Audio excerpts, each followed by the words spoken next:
I'm not cool enough, I guess. Hey guys, welcome back. Today we're doing a tag video. I feel like I haven't done a tag video in quite a while, and I always really enjoy them. I actually have not looked over these questions very much, so it'll be just as much a surprise to me as it is to you. So that should be fun. I figured I would just do kind of like a blind tag though, you know what I mean? I've been watching like a lot of tags recently, and I always feel like I want to create the things that I've been watching because it's kind of like where my interest lies at that moment, you know? And I'm like a freaking, like, I can't ever focus on something for very long. So I feel like it's always better just like to get that creativity out there. It's not super, I'm using somebody else's tag, like I didn't create my own tag or anything, but I'm excited about it. This one is really interesting to me because it's called the beauty brand tag, and I've watched a couple videos of people doing this. I don't remember the questions, so it's not technically like a blind tag, but I haven't like read over the questions, and we all know my memory is just absolute garbage. So this tag was started by Tara Brooke. I will leave her original video linked down below. This was from January of 2020, so I'm way late on this, but I figured I would go ahead and do it because I never pay attention to like when tags are popular, you know what I mean? Like I see it, I click. I'm a simple person. So this one is 15 questions all about beauty brands. It's the beauty brand tag, if I haven't said that already. And I'm really excited. We're gonna jump right into it because there's going to be lots and lots of talking today now that I have like a real voice again. Okay, the first question. And I will, obviously, I'll have all the questions down below. If you want to do this, like tag me in it in the comments or whatever, like put a link to it in my comments down below so I can watch it because I will do that. Okay, so number one, think back to when you first started your makeup collection. Are there any brands you used then that you still use today?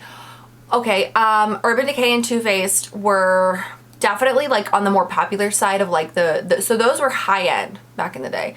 I still use those. I used a lot of drugstore brands though, like obviously like that's kind of where I got my start. So CoverGirl, I still use a lot of CoverGirl. A lot of the drugstore brands that I used to use back then though, they're not cruelty free. So I was using them up until I became cruelty free. And once I became cruelty free, I stopped using them because they're not cruelty free. For example, Maybelline was like my jam. I loved Maybelline, but they're not cruelty free, so I can't use them anymore. L'Oreal Paris was another really good one. I'm like completely blanking now. Physicians Formula. Oh, I loved Physicians Formula. And they were so cheap to get at CVS, like coupons and stuff. But Physicians Formula actually like just became not cruelty free. So I was still using them up until a couple months ago. But yeah, so I feel like a lot of the brands I used to use, I still use. Like my brands have like changed as like new brands have come out. But I feel like most of them I still use. As long as they're cruelty free. Like if they're not cruelty free, then I won't use them. 2, follow-up. Which brands have you moved on from? Okay, so obviously any of the brands that aren't cruelty free. Maybelline, L'Oreal Paris, Revlon. I used to use Almay a lot too. And Almay, I will say, I don't know if Almay is cruelty free or not. And it's never really like, I've never been interested in finding out. Because Almay I did stop using quite a while ago. They never kept up with the times, and they released new products so infrequently. It was really annoying as a consumer, like even back then, like they were so far back in the game, you know? And I used them for a while and I stopped using them, and here we are. So definitely Almay. I don't use Almay at all anymore. I don't even know if they're cruelty free or not. Like that's how little interest I have in the brand at this point, which sucks because like they had good products. It was just like basic products. Oh, and Neutrogena. Neutrogena I don't think is cruelty free. They had some really good like base products like powder and foundation and primers and things like that. And like the rest of their products, like even their lip products, I never really got into. It was just kind of meh. Question number 3. Are there any brands you thought were so expensive that you'd never buy anything from them, but now consider at least one of their products to be a holy grail? If so, which brand and which product? Okay. Literally all of them. So, like, I remember when Urban Decay palettes, because, like, when I got an Urban Decay, they were totally different. Like, they didn't have a naked line. Like, they were, like, the grunge brand. And I had one eyeshadow palette. It cost $35 and my mom almost lost her mind when I bought it because $35 for an eyeshadow palette was absolutely unheard of. So anything beyond that was just like, you know, and like when Charlotte Tilbury and Natasha Denona became really popular, I was like, oh my God, who would spend $65 on an eyeshadow palette? Who would spend $129 on an eyeshadow palette? The entire thing is just baffling to me. But then as time goes on, like when Urban Decay first came out with the Naked palettes, they were, I want to say like 45 or something, 48, you know, and then the next one they came out with was 50, and then the next one was 52, and then the next one was 54. You know, and all of a sudden, like a $65 eyeshadow palette doesn't sound so bad. And that's kind of how makeup like tricks you into that trap. And I will, like, I've completely fallen for that. However, there's a lot of brands that like looking like I've owned Chanel, which they're not cruelty free, so I don't own it anymore. But like that was like a big moment for me. And there's a lot of brands that even as they come out now, I'm like, that's insane. Who is gonna pay that? You know, but there's just, as I get older, I really feel like quality matters a lot more in makeup. Like when I was a teenager, I didn't care. I was just slathering blue eyeshadow on my eyelid. Who gave a shit? But as I get older, the quality really does matter. And I feel like Drugstore has gotten a lot better, but it's not as great as, you know, spending the extra money on something that really matters. And now I'm probably not a great example about this because I have quantity as well. I'm really lucky to be in the position that I'm in. I'm well aware of that. So obviously like my answer might differ from yours, and I'm not trying to brag in any way, shape, or form, but I'm lucky enough to have the collection that I have, and it's, most of it is kind of more expensive products. You know, like I have some Drugstore here and there. I have a lot of ColourPop because I freaking love ColourPop. And I'm always looking for like a deal. Like I very, very rarely will pay full price for anything, you know, but I have like 5 drawers of eyeshadow palettes, which definitely isn't a good thing.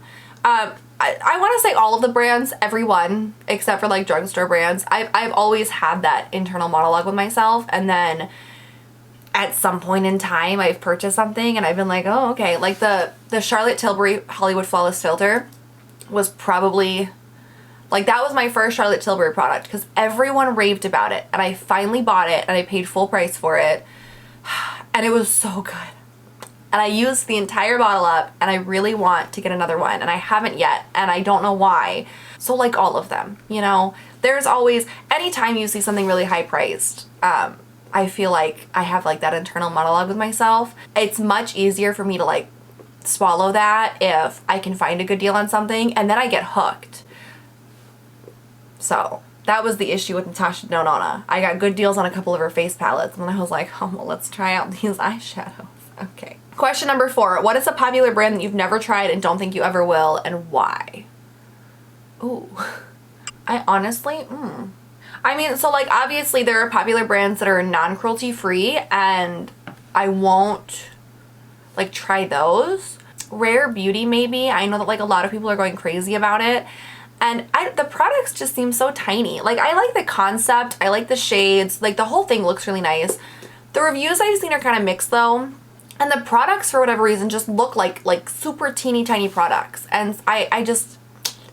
Rare Beauty just doesn't, like, excite me. You know what I mean? It's like, maybe someday, but, like, I guess for a popular brand that I've never tried, if we don't want to just cheat and be like, oh, anything not cruelty-free, it would be Rare Beauty. Because it just... I don't get it. Like, it's, I like the concept, and, like, it's a nice brand and everything, but, like, I don't know. It just doesn't excite me. Question 5. What brand perfectly encapsulates your current makeup aesthetic? Explain. Old school Urban Decay, maybe. I love the Naked lines, but I really feel like they're missing out on something there. I don't know. Do I have an aesthetic? I don't know.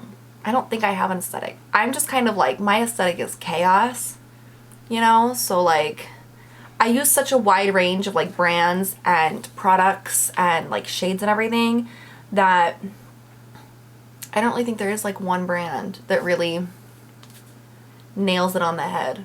Old school Urban Decay. It was a smart business move for them to release the Naked palettes, but semi-disappointing. The palettes are great. I love them. I have all of them.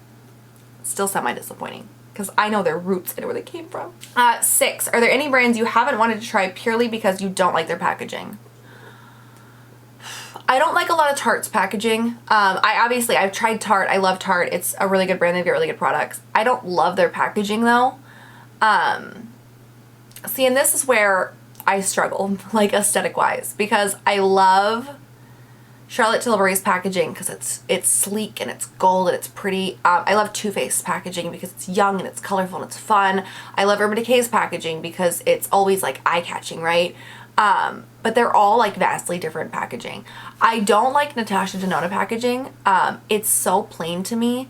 Like the big eyeshadows are okay, but like the foundation and concealer and like the face palettes and stuff, I don't know, it's just boring. I still use it though. No, Bare Minerals. Bare Minerals. Okay. I used to use Bare Minerals and I don't really use it very much anymore because their packaging bores the hell out of me. It, to the point where like I've never reached for their products in my collection, and in declutters over the years, I've gotten rid of all of my Bare Mineral products because it's so utterly boring to me. Like, I don't know why. I don't. That would be it's Bare Minerals. I hate their packaging. It's so boring. Is there a brand you've only tried because their packaging lured you in? If so, were you happy with the actual product? Charlotte Tilbury packaging. Yes, I love everything I've tried from Charlotte Tilbury. Glossier, something.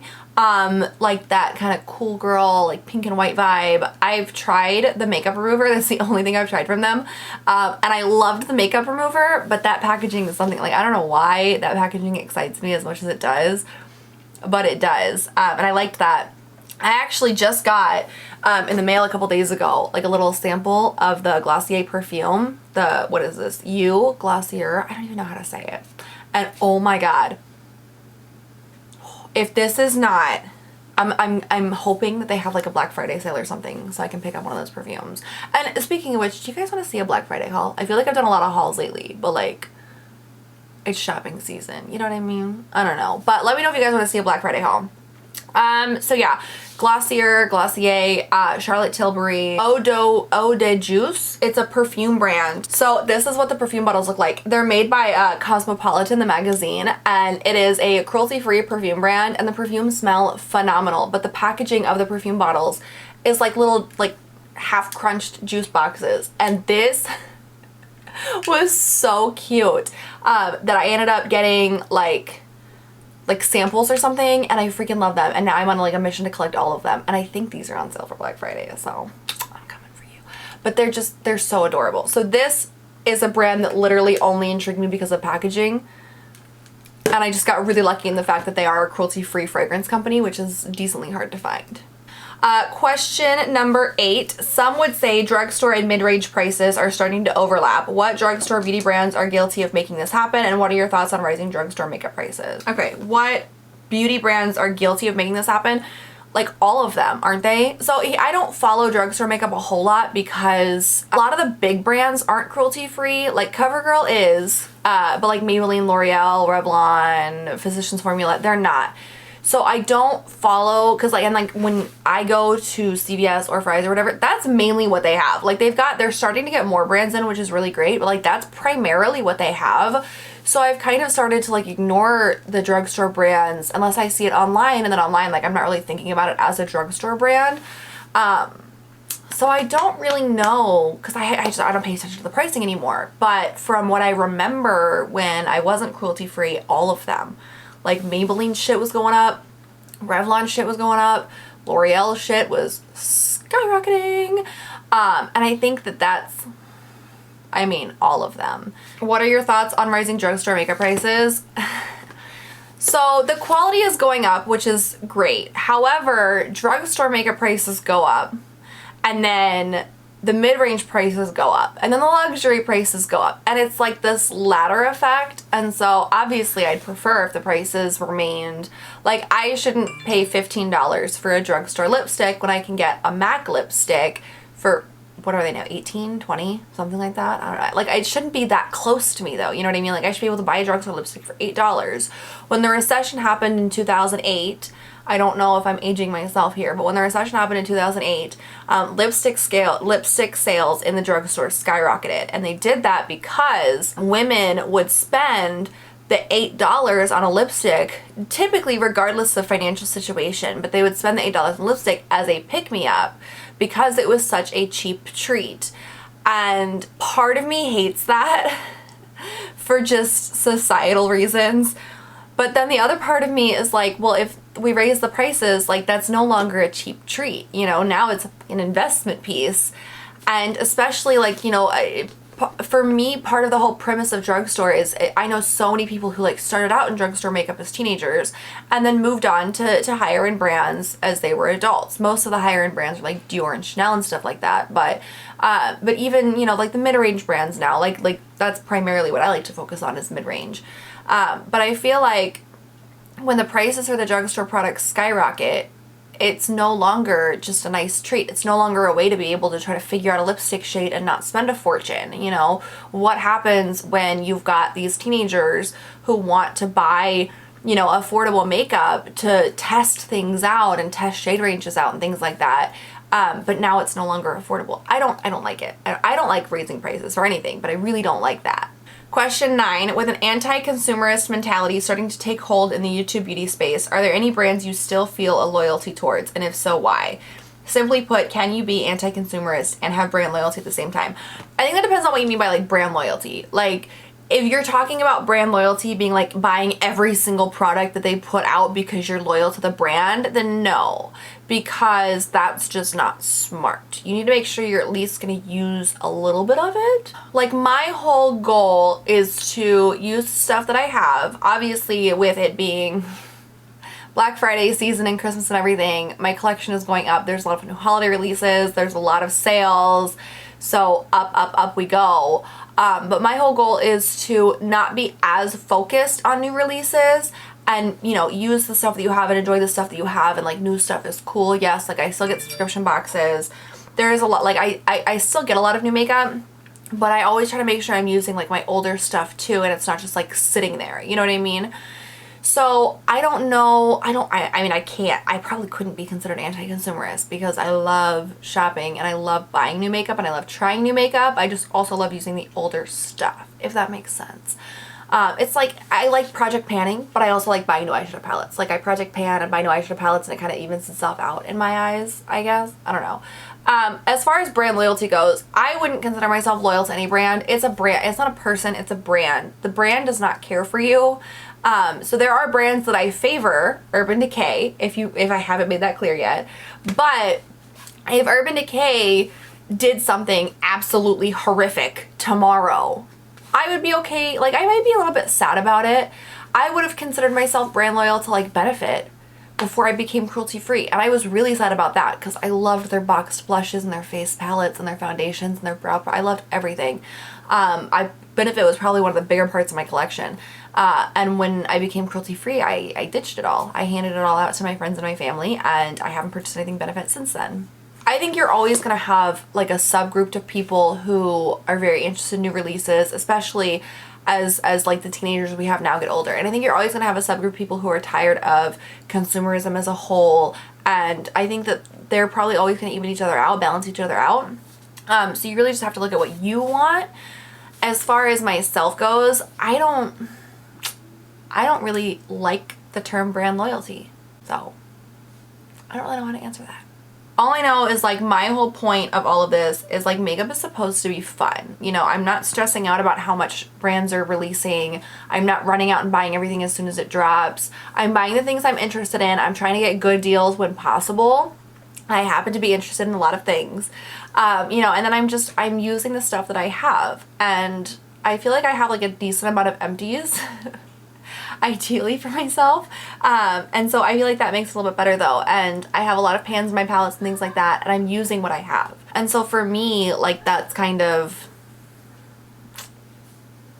it's about fun. Like brand loyalty and anti-consumerism, it's about fun, you know? Have you ever felt betrayed by a brand? If so, what happened? That's question number 10. No, they're brands, guys. They're not people. Like, these brands are run by people, and people inherently suck. Like, everybody at some point in time is going to do something that pisses you off. Some people are worse than others, I will say, but like, brands are not things that can betray you. It's the people behind the brands that betray you. So no. There are brands that I have stopped using after certain situations, like J-Star Cosmetics.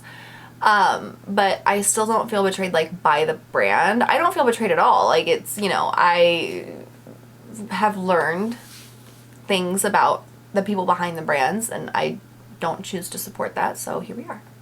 Question 11. Are there any brands that you feel give off exclusivity vibes, making you feel like you aren't cool, rich, or pretty enough to buy from them? If so, which brand and why? Glossier. They have this very nice aesthetic of the fresh-faced youth, right?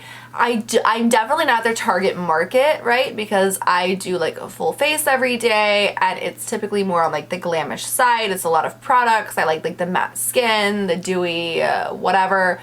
And I guess that brand, I'm not cool enough, I guess. Like, I still have tried products from that brand though. Like, I'll still buy from them, but I get it. Yeah.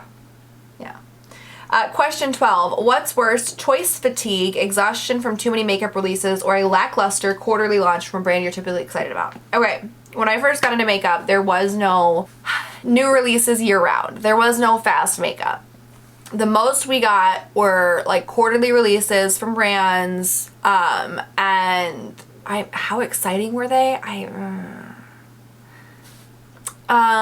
So I've lived through that, and I've lived through choice fatigue, where it's every day something new is coming out. And here's the thing, it's a catch-22, right? Because when there's not enough releases, when there's only quarterly releases, it does give you more time to like focus on what you already have, and I do think that that can be good.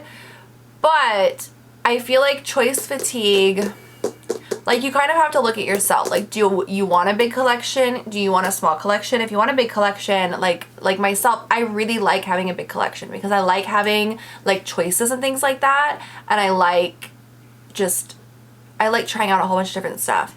And so for me, I don't really get choice fatigue because it's nice. It's exciting to see what all comes out. Every once in a while, I'll go through a phase where like I don't really care about anything at all, and then sometimes I'm like, oh my god, I want everything that's coming out. It all looks so good. I love it. I love it. I love it. And that's me. And like, I've accepted that, and I'm cool with that, and I'm happy with myself and all that fun stuff. Overall, I feel like I'd prefer to do quarterly releases again, because at least it was easier to plan for things, and like, it was kind of like, you know, like the build up was there, and it was just fresh and exciting, and I feel like I did enjoy that a little bit more. It's nice to not have to wait so long in between new releases, but it also does, like, I get that it can get frustrating, and I feel like excitement wise and making sure that you're using products in your collection wise, like the quarterly releases, I think would be better. So I would say choice fatigue is worse, I guess. 13. Have brand trips or sponsored videos ever made you actually interested in a product / beauty launch the brand was promoting? Brand trips? No. I'm not on the damn trip. No. Sponsored videos, yes. So I go into sponsored videos, like they're commercials, right? Because they kind of are. And even with that though, commercials work for a reason, right? Sponsored videos work for a reason. And so I know that, and I'm cool with that. Like, I'm okay with being advertised to, because I have found many great products through advertising. And like, even like targeted ads and shit like that. Like, it's just, it makes my life more convenient, because I don't have to hunt for things as much. So I'm cool with that. A lot of beauty people here do like vlogs and things with HelloFresh. So I ended up subscribing to HelloFresh because I saw it in so many, like, it was sponsored in so many videos, and I love it. I have 3 children.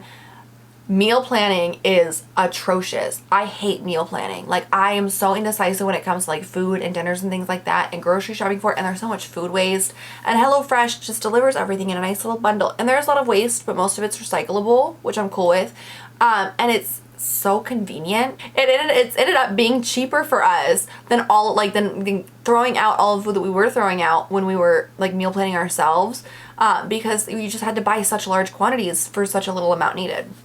So we're actually ended up saving money with that deal. But yes, HelloFresh specifically, I have subscribed to after seeing it in many sponsored videos. And I'm sure that there has been other things. I don't normally pay attention to like what's sponsored and what's not though. You know? I just watch the videos. Question 14. Are there any indie brands you hope to see sold at Ulta or Sephora in the future? I don't shop at Sephora, so I don't really care what Sephora sells. At Ulta, I feel like Ulta's always getting in new brands though. So like I don't even know what would be considered like indie anymore. I'd like to see Sydney Grace because I've been wanting to try their shit for a long time and I haven't gotten to yet, so I'd like to see that. I'm like looking around my room trying to like spot indie brands that Ulta doesn't sell and I have absolutely nothing. Alright, last question, question 15. If you could give any beauty brand a rebranding, what brand would it be and what elements of the brand would you modify? I would modify any beauty brand that's not cruelty-free to being cruelty-free. Beyond that, maybe Tarte could get their shit together. Like I feel like they don't know like quite what they're doing, you know? Give them something, a niche or something, I don't know. I like a lot of Tarte products though. Would that change the formulas? I don't know. But yeah, I would make all of the non-cruelty free companies cruelty free because bitch, it's 2020 and we're ready for it. That is the beauty brand tag. You guys let me know down below any thoughts, opinions, answers to the questions if you'd like to. If you've done this, leave me a link down below because I will 100% watch it. So yeah, let me know all of your thoughts and everything down below. Please make sure you give this video a thumbs up if you enjoyed it. Please make sure you hit that bigger subscribe button if you'd like to see more of me, and I will catch you guys next time.